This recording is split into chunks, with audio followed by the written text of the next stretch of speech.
that went due, why aren't you paying it? Elections or not? Well, you see, that is Nigerian, the character of politics and politicians in Nigeria. Egocentrism. Whatever belongs to me and my party, as far as party politics is concerned in this country. Now, the APC is just merely suspecting that Governor Dixon may divert that money, that fund, to buy votes in elections, to prosecute elections in favor of PDP. But it's APC itself, even though it's not, because if you're not in government, you are not there. Now, but there are other ways open for them.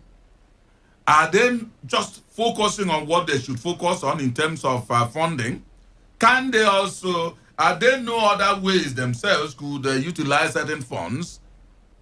Well, I think what APC is saying is not totally to be ignored, because it's a grand possibility that governors could divert such funds to favor their party.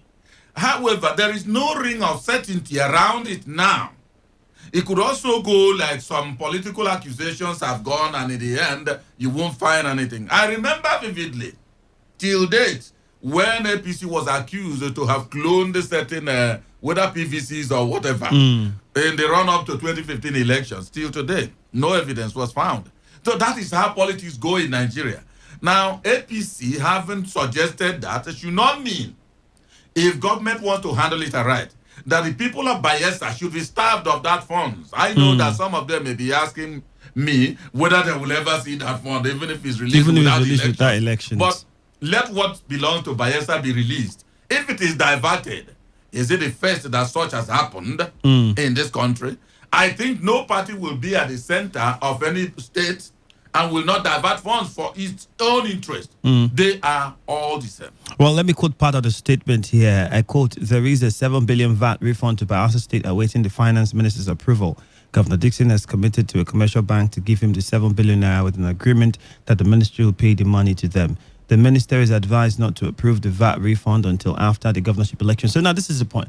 If you're alleging that he wants to collect 7 billion naira from a bank, a commercial bank, on credit perhaps, or with the belief that when the money is paid into the account by the finance minister, you take it.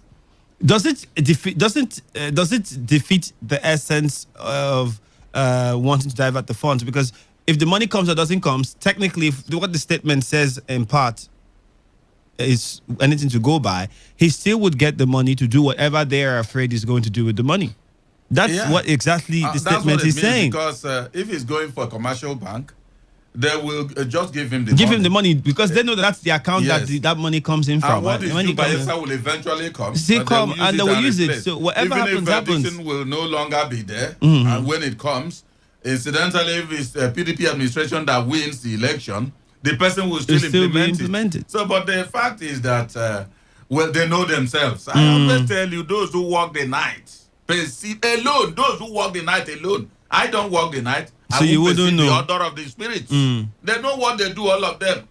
Well, let's leave that and still let's move on to the nations. Another issue here still concerning Bayelsa State. Defectors are ADC members, says Dixon. Well, there's stories of lots of defections from the PDP to the APC and back and forth. Bayelsa State Governor Henry Serake Dixon has said the purported members of the PDP who defected to the APC are outsiders to the party. The governor said this in a statement by his chief press secretary, Mr. Fidelis Soriwe, yesterday, that the defectors were elements within the party who were engrossed in internal sabotage activities against the party. He said that most of the defectors who formed an opposition group within the PDP actually supported the Action Democratic Congress in the last election, while the rest refused to work for the party. He reiterated his position that the defections, which he described as infinitesimal, would not have any detrimental effect on the electoral fortunes of the PDP in the next governorship elections in the state, as shown by the general acceptability of the party. It's always what comes out from a party when we have these stories before elections. So it shouldn't be seen as anything too new. INEC says 1 billion naira inadequate for 2020 Edo-Ondo elections. 1 billion naira inadequate for 2020 Edo-Ondo elections. This one is coming from INEC. It's also on The Nation. The chairman of INEC, Professor Mahmoud Yakubu, yesterday said 1 billion will not be enough for the 2020 governorship elections in Edo and Ondo states alone. Yakubu was defending the agency's 2020 budget estimates before the National Assembly Joint Committee on INEC in Abuja. He says 40 billion naira has been voted for INEC in the 2020 budget, a statutory transfer and a fiscal document presented by President Buhari, now being considered by committees of the National Assembly. I quote, because of that, we saved over 300 million that could have spent if the election were to hold as a stand-alone. Now, it will cost less than 10 million naira because we have combined that election. Also in Bayelsa, we have a supplementary election in Brass local government area. We would have concluded in March that it became a subject of protracted litigation over 6 polling units. We are combining it with the governorship election as well. It is going to cost next to do more. It's going to cost next to nothing. There was also reports of monies, how many billions that were recovered in an INEC office in one of the states in the north. I can't remember, Jigawa, Niger, thereabout. When we hear those things, these monies that are released, is it possible that it is not even really put into full use? And the fact that even ad hoc staffs were being owed in the last general elections that were held, some core members were not taken care of and not properly taken care of, some ad hoc staffs were not even paid, and all of those things. Doesn't that then tell us that these monies are not really even put completely into the elections? No, but of course, Nigeria is in the world. And it's humans that go on with corruption. So, you see, you don't expect every kobo voted for elections in this country to go for that election. Some pockets, big-time pockets in INEC. Those pockets are not owning themselves, but individuals own them. The money, some of the monies, will, as we are talking about diversion here, feared by APC. There could also be diversions in INEC for the monies that are to be used for elections. But the truth is that I think the country has to be very careful not to give INEC a reason to complain, not to do a shoddy job by saying we are starving them of funds. Because if they say 1 billion is small, it may sound very huge in the ears, but we know that this country, our currency is next to nothing in value. So if they are saying to use it for election for Ondo and Edo, it won't be enough. They're already creating the leeway for a shoddy job. If you say, no, that's the much we can give you, the highest you could do is to maybe remove the head of INEC and whatever in the end. But they would have done a shoddy job. I doubt if there's going to be a repeat of that election. So you give them what they need if they can defend how they are going to spend that particular money. Well, that's what INEC is saying. He told the committee that about 205 workers who have been investigated by the EFCC for their roles in 2015 general elections have been placed on half salary. That's on electoral offenses, amongst other things that he said while he was speaking. He said Yakubu told the committee that other supplementary elections might arise. He added that the commission saved 300 million naira by combining the Kogi West senatorial by-election with the governorship poll. I quote, because of what we saved over 300. Okay, I already talked about that. So yeah, we're going to see what's going to happen, if how much more they will be given if that is not enough. But if we migrate from that paper and get on to this day, INEC is still speaking. And on this day newspaper, INEC seeks financial autonomy for states' electoral commissions. INEC seeks financial autonomy for states' electoral commissions is a headline on this day newspaper. The chairman of INEC, Yakubu Mahmood, called for financial autonomy for the 36 states independent electoral bodies, stating that independent financial protections will enhance their performance. He also called for the streamlining and review of electoral laws to increase the credibility of local government elections. Yakubu told members of the Forum of State Independent Electoral Commission of Nigeria, who visited him in Abuja, that the two issues of financial autonomy and electoral law reform, critical to the conduct of free, fair, and credible elections at the local government level, needed to be seriously considered. According to the INEC chairman, there have been discussions in the past on the need to have a modern law model on the Electoral Act to govern the conduct of local government elections nationwide. But wouldn't the financial autonomy build for more corruption within INEC? Well, my dear brother, I think at least, especially on the state level, it will be counterproductive for me because it will it will even entrench more corruption at the state level. So, but then if Mahmoud thinks otherwise, I think he's more versed in electoral issues in terms of management of INEC because he's there more than Emmanuel Ndukwe. But I am telling you what could happen. It's just like state police we are talking about. Any day you establish that, yes, policing the states will be easier. But state chief executives will turn them as weapons against his perceived opponents. And that's where many have the concerns that are rising. Well, remember that to be a part of us, you can send us a WhatsApp message if you want to make a contribution. You can send a WhatsApp message to 0701 933 9962. Again, you can send a WhatsApp message to 0701 933 9962. That is the WhatsApp number. Well, we'll now migrate to another newspaper. This time it's The Sun, the Daily Sun newspaper. On the Daily Sun, this one says, How Headers Farmers Clash Sacked Jigawa Community. That is the headline on the Daily Sun. How Headers Farmers Clash Sacked Jigawa Community. Ahmed Abubakar of Duse Mama Village in Kirikasama local government area is certainly one of those historically peaceful settings that earns for Jigawa State the reputation of a very peaceful state. A serene pastoral environment wrapped in different heart of nature. The members of the community are known to mind their business and stay away from trouble, but that seemed to no longer be the case.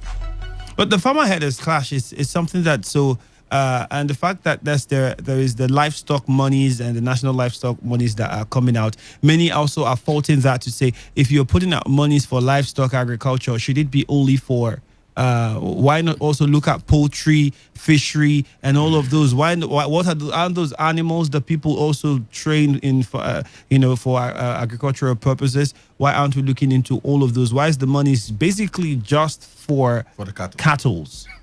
That's a question. Why is it just for cattle alone? And you say it's livestock. Cattle alone aren't just the livestock that we have. Well, this village last week was devoured a devastating conflict, and for them in recent times, it was dislodged by Fulani herders who not only sacked the people from their homes, but also destroyed their farmlands and looted their properties. Trouble, it was gathered starting weeks ago when some Fulani herdsmen and some local farmers had some altercations over an alleged act of encroachment into the farmers' land. The cows headed by the Fulani were accused of eating up the large portion of the farm produce of the community, for which the farmers and the rest of the community were grossly embittered.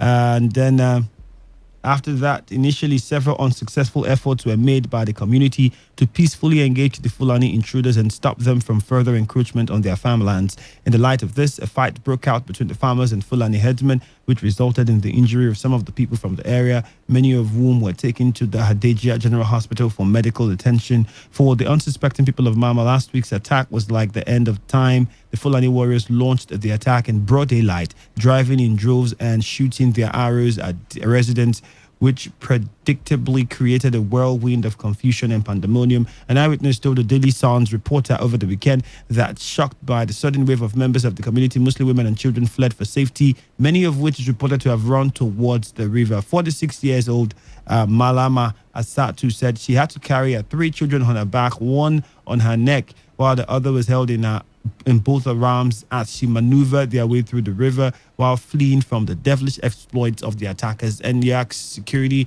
And there were also talks of some other communities that have been occupied by headers, and the military claimed to have defeated and chased them out, but the people said that they've not been returned to their communities. And it's almost like now we're beginning to have foreigners occupy more and more communities around areas in the Northeast. How long before we have a full-blown situation of an invasion, all right, into our own country? Well, I think it's up to federal government to check exactly. Time is ticking very fast, but it looks like they are not concerned about that, because I really don't understand. These headers, Andrew, you see, these headers globally, how are they looked? How is their activity or their activities assessed? Now, you know that the World Terrorism Index ranked them as the first deadliest or most dangerous criminals or Terrorist terrorists groups in the world. But in Nigeria, as a matter of fact, the way they are looked upon is that, well, they are just people that are not all that the way you see, to debunk that ranking, the global ranking of them. That's why in Nigeria, when this one happens, you say this one is a terrorist group, this one happens, people will keep on asking, what about the headers? I really don't understand. It looks like federal government is sympathetic to their cause, but I also understand that they must have their reasons for whatever they are doing. But where a community will be sacked by those who are, take a critical look at it, Andrew. You are a header. You carry your cattle around. Now, this person is a farmer. From his farm, he is feeding. Farm or farms, he is feeding himself, then making a living out of it. Now, you head your cattle into that farm, destroy that completely. And is that not in the first place criminal offense? Because you know that these are crops that you will sell and make money and make a living. Now, federal government will also hear it. Nothing much will still happen in terms of trying to stop them. What is going on? I really don't know. They know because they are in authority. But all we are saying is that the right thing should always be done. All right, still on the Daily Sun, before we get onto the phone lines, APC knows it will lose election. PDP, well, exchange of words again. The PDP yesterday said the opposition APC to the payment of 7 billion value-added tax due to the Biafra is born out of the fear that they will lose the governorship election in the state. So they're reacting to the statement of the APC with regards to the monies that they were saying should be stole by the Minister of Finance. She's saying they are saying that because they are feeling they were going to lose the elections. Also on the